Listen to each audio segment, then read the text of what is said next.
On December 21st of 2018, Jon Kasdan, son of Lawrence Kasdan and the writer possibly the most responsible for Solo: A Star Wars Story, tweeted, "Hard not to wonder how Solo might have fared if it had come out tonight."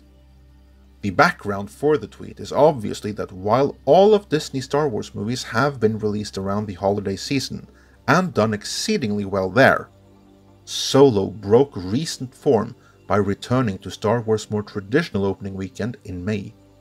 And in May of 2018, Solo underperformed, or disappointed, as the media put it.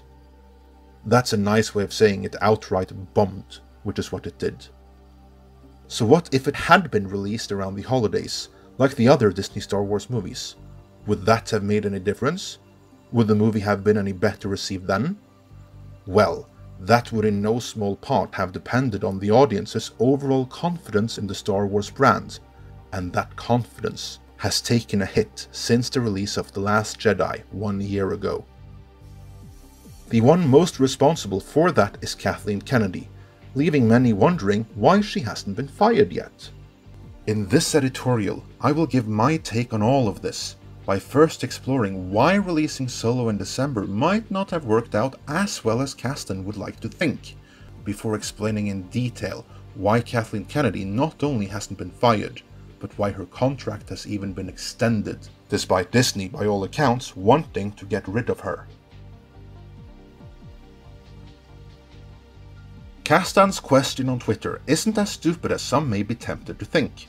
Disney did after all decide to release their Star Wars movies around the holidays for a reason. That reason was most likely to expand Star Wars popularity abroad, as summer is movie-going season in America only.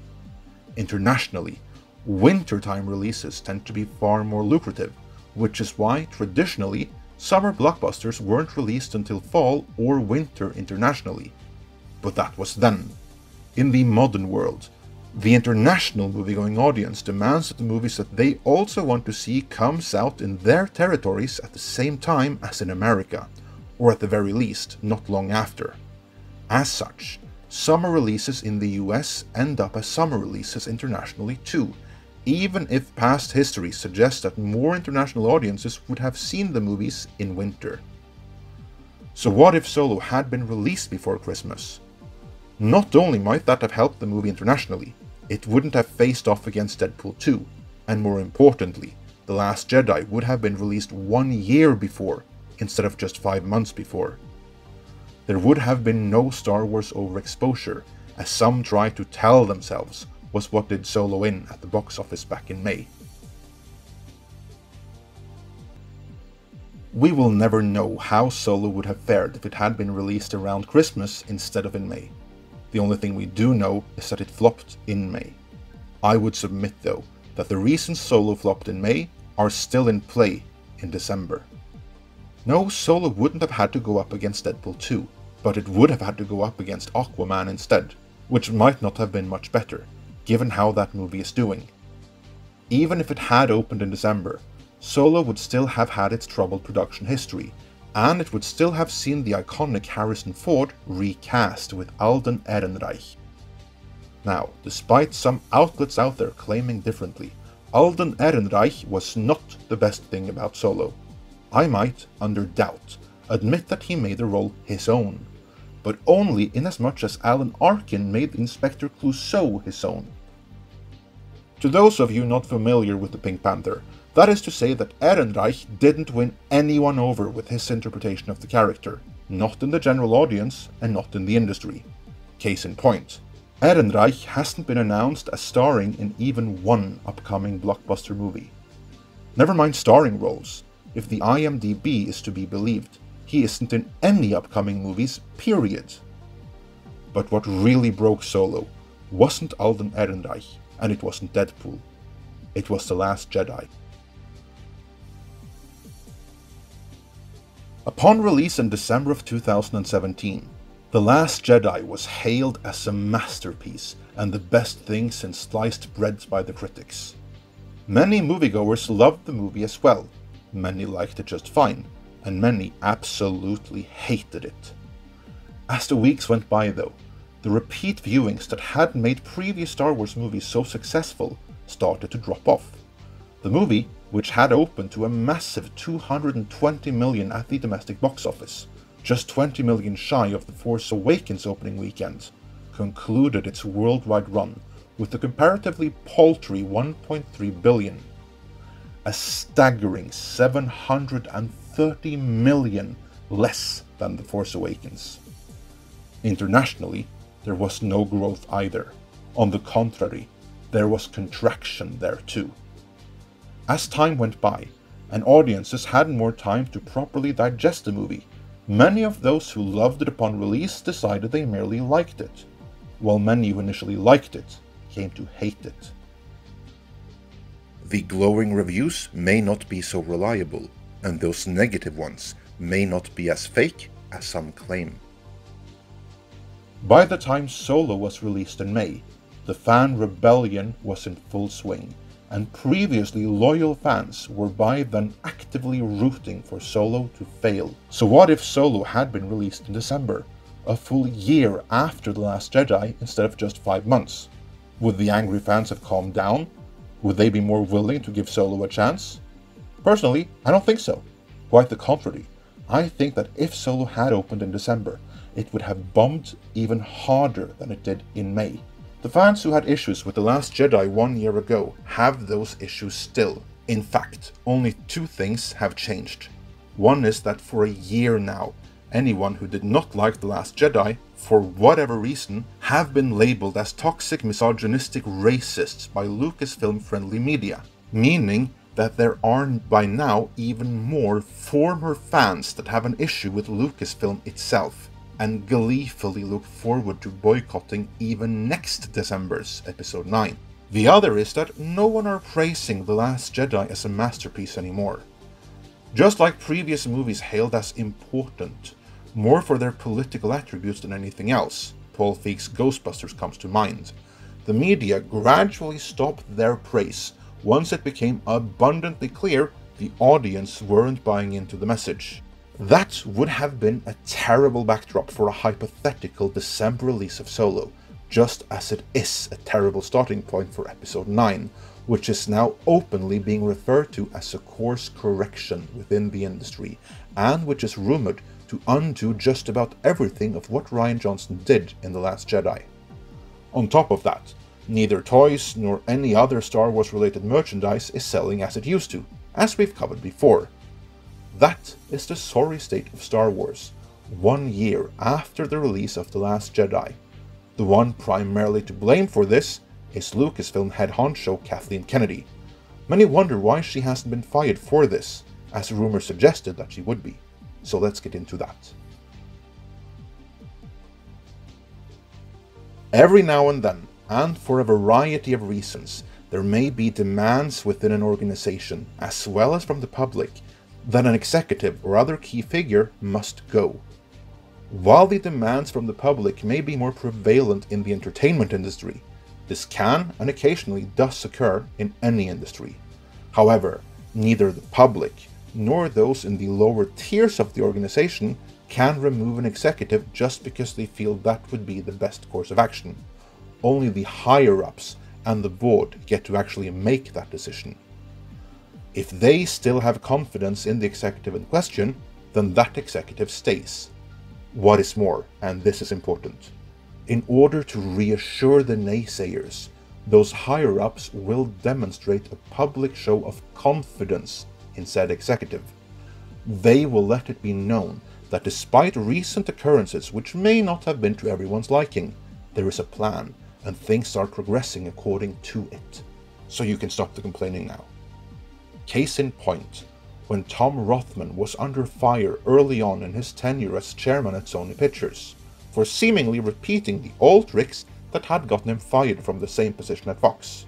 Sony CEO Kaz Hirai demonstrated just that kind of public confidence, making it clear to everyone that Rothman and his strategies had the full backing of both himself and the Sony board of directors. Across all industries, that is how it's done. As a general rule, that is how the situation is dealt with when an executive under fire stays on. It is therefore very telling that nothing of the sort was done in the case of Kathleen Kennedy. On the 28th of September of 2018, The Hollywood Reporter broke the scoop that Kathleen Kennedy's Lucasfilm deal had been extended for another 3 years, much to the dismay of those up to then hoping that she would be ousted by September. This scoop from The Hollywood Reporter was widely picked up by other outlets, but in the retelling, one significant detail was lost. That significant detail would be that Disney never went out and announced Kathleen Kennedy's extension. There was no press conference where Disney's Bob Iger showed the world his support of Kennedy, nor was there even a press release praising Kennedy for her accomplishments and her contributions to Disney, Lucasfilm, and Star Wars. Given the context of the backlash facing Star Wars, one would at the very least expect that. But no, there was no such press release, or indeed any sort of official announcement of any kind. Instead, the article breaking the extension used the phrasing, "The lead producer and architect of the Star Wars franchise has renewed her contract to remain president of Lucasfilm for another 3 years, through 2021. The Hollywood Reporter has learned." That is code for that the news was leaked to them. The article goes on to say that the move is a vote of confidence in Kennedy, which leads me to speculate that this must have been leaked by the Kennedy loyalist faction at Lucasfilm, or even by Kennedy herself. Either way, someone that wants to make Kennedy look good, despite Disney offering zero assistance towards that particular end. Because if Disney really had that much confidence in Kennedy, they would have held a press conference proclaiming it to the world, or at the very least written an enthusiastic press release, even if this was just a matter of routine renewal, which it probably was. That the information instead gets out through the same basic backdoor channels as behind-the-scenes controversies that the studios would rather never see the light of day is most certainly not a vote of confidence, not when you take into account the previous time Disney head honcho Bob Iger did speak out on all things Star Wars. On September 20th, 1 week prior to word of Kennedy's 3-year renewal being leaked, Iger spoke out on a variety of topics, including Star Wars. The Hollywood Reporter then more or less asked Iger if Disney would pump the brakes, instead of continuing to release one Star Wars movie each year, a question which implied that Solo might have bombed for that very reason. Iger responded that, "I made the timing decision, and as I look back, I think the mistake that I made, I take the blame, was a little too much, too fast. You can expect some slowdown, but that doesn't mean we're not going to make films. J.J. Abrams is busy making Episode 9. We have creative entities, including Game of Thrones creators David Benioff and D.B. Weiss, who are developing sagas of their own, which we haven't been specific about. And we are just at the point where we're going to start making decisions about what comes next after JJ's. But I think we're going to be a little bit more careful about volume and timing, and the buck stops here on that." In that statement, there are a number of things to take particular note of. One is that he doesn't dispute the implied claim that one Star Wars movie a year might have been too much. On the contrary, he says they're going to be a little bit more careful about volume and timing going forward, which is a very safe statement to make. Of course, the volume isn't really the problem. The audience will swallow 3 Marvel Studios movies a year without blinking. Hell, Infinity War and Black Panther were released inside of 3 months of each other and grossed more than $3 billion between them. But one Star Wars movie each year is more than the audience can handle? Nope, that does not compute, and Iger knows it. But it is so much easier to just play along with the media's preferred narrative of Star Wars overexposure than to admit that the problem has actually been the Star Wars movies themselves. Iger does take responsibility for the situation though, making it clear that where volume and timing of the post-Episode 9 movies are concerned, the buck stops with him. And that is another thing to take note of. He didn't mention Kathleen Kennedy by one word in that entire interview. But he did make it abundantly clear that he will now be firmly in charge of when and which Star Wars movie sees the light of day. even if it is formally Kathleen Kennedy, as the head of Lucasfilm, who should make those decisions. That is not a vote of confidence. On the contrary, that is some heavy distancing. That interview, and the extremely bad light it by implication left Kennedy in, may very well be the reason why the Kennedy camp at Lucasfilm deemed it necessary to leak the information about Kennedy's extension the week after as a face-saving measure. But that leaves the question, why would Disney extend her contract for another 3 years, but not show any kind of public support of her? Word of Kathleen Kennedy's contract extension isn't the only news that have come through those seedy backdoor channels. There is more, and none of it favorable to either Lucasfilm or Kennedy. Let's go through some of those leaks, which I stress are unconfirmed, and therefore must be categorized as rumor. We've previously reported on Iger allegedly shaming Kathleen Kennedy in a conference call, and that his intention was, and reportedly still is, to go all the way out and fire her. But he couldn't, because they didn't have anyone lined up to replace her as head of Lucasfilm. These rumors were widely reported when they first emerged, but many found them to be puzzling. How difficult can it be to find a new head for Lucasfilm? Many a fan wants Dave Filoni to take over, and many other fans are of the opinion that if push comes to shove, even they themselves could do a better job at it than Kennedy has. So how hard can it be to find a new CEO for Lucasfilm? Well, there are a couple of major hurdles, all of them corporate, so allow me to interject some much needed context. The biggest hurdle at the time of Kennedy's renewal was Disney's acquisition of Fox, or rather, getting the acquisition approved by the regulatory bodies. Comcast did a lot of damage by their competing bid, which forced Disney to shell out even more, which didn't do any wonders for their share price, considering the bulk of the payment for Fox will be in just that, shares. It was, and still is, in Disney's best interest to keep share prices as high as possible. Against the backdrop of the Fox acquisition, any high-profile change in leadership could have an extremely detrimental effect on the market's confidence in Disney, and therefore the share price. From a business perspective, someone like Dave Filoni, however much fans may want him, simply doesn't have the resume or the industry clout to replace someone with the resume and connections of Kathleen Kennedy. Even if Disney's board of directors had signed off on that appointment, which they wouldn't, it would only have caused uncertainty about the future value of Star Wars and therefore of Disney in the marketplace. So would appointing an interim CEO, so even that option was off the table. The only way Kennedy could have been removed without adversely affecting market confidence in Disney and Star Wars would be by announcing a new Lucasfilm CEO that the market would consider to be as good or even better than Kennedy, who at the same time would have announced that she was voluntarily stepping back to spend more time with her family, or just producing, or one of the other usual face-saving cover stories. That is why the only way Disney could have removed Kennedy before the Fox acquisition is 100% completed, would have been by finding the permanent replacement right off the bat. One that from a business perspective can be seen as great news for Star Wars. And they allegedly did approach a number of contenders about taking over. J.J. Abrams is reported to have been among them. All of them, however, rejected the offer.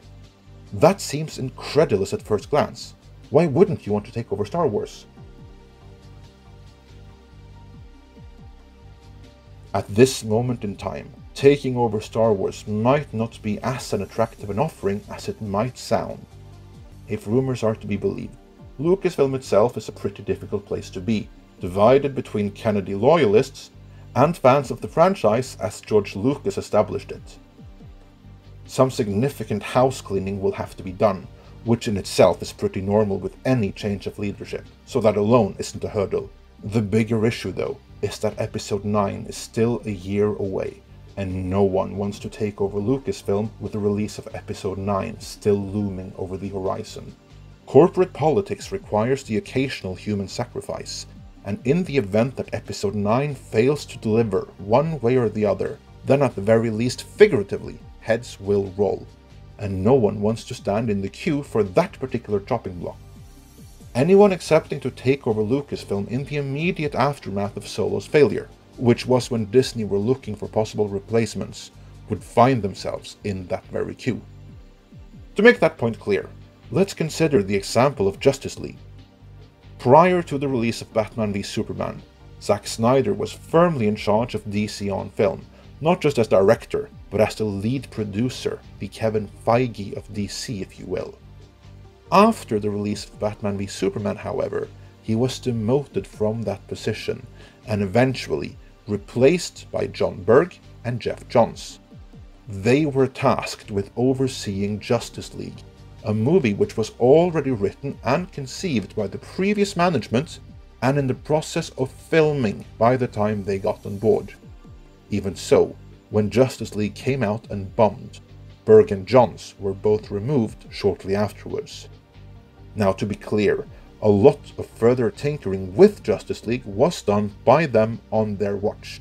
There is after all a reason why so many want the Snyder Cut, but Berg and Johns still did inherit an in-production movie that by the time they got involved had become all about trying to repair a broken brand. Aquaman, the first movie they could and did exert influence over before it entered production, and which they were the ones to actually give the final green light to, is now a certified hit. But it is their successor, Walter Hamada, who inherited Aquaman, that gets to bask in the glory of that. That is the same situation anyone taking over Lucasfilm while Episode 9 was still in production would find themselves in. As the future leader of the Star Wars franchise, they would be expected to give their input on an already in-development movie, which in turn would mean that they would have to take part in the credit or blame associated with however it turns out. From a prospective new CEO's point of view, that is a hot potato best avoided. They want to begin from an as clean a slate as possible, or at the very least not end up being blamed when the baggage of the previous management is released. This means that it is in their own best interest to only take on the job after the release of Episode 9, or if they have to take on the job before, then at least not until it's too late to make any changes to Episode 9, because that way, all blame can be placed at the feet of the former administration. I believe that is one of the major reasons why all the anthology movies planned by the Kennedy regime were cancelled. Not just to pump the brakes, but to clear the slate of Kennedy's projects. That way, Kennedy's eventual replacement as head of Lucasfilm will only have to deal with whatever projects Bob Iger greenlit. And no one is going to have any misgivings about that. To summarize, while Kennedy may have been renewed for another 3 years on paper, she no longer enjoys the power she once had. How long will she remain with Lucasfilm? Her position is safe until the Fox acquisition is completed, but if she hasn't already, it may be in her best interest to look for opportunities elsewhere, because Disney's lack of public support strongly suggests that she has outstayed her welcome there. I'm not saying they will fire her the day the Fox acquisition is finalized or anything, but unless Episode 9 blows up the box office and blows both fans and critics away, I don't think it's very likely that she will remain at Lucasfilm for the 3 years her contract has been extended to. That is what I think, but what do you think? Would Solo have fared better if it had been released around Christmas, and how long do you think Kennedy will stay in her current position? Let me know your thoughts in the comments. If you like this video, then please click the subscribe button. And don't forget to click the bell icon to be notified for all the latest uploaded content. Due to recent changes to YouTube's monetization policies, we'd also like to ask you to please consider supporting Midnight's Edge and its sister channel Midnight's Edge After Dark through Patreon. As thanks for their support, patrons will receive early notifications of mini-documentaries, special behind-the-scenes making of the Edge videos, bloopers, outtakes, lost episodes, and more. You can support the channel for as little as $1 a month. Be sure to check back for news and analysis on the corporate politics behind your favorite genre movies, as well as updates and discussion here at Midnight's Edge.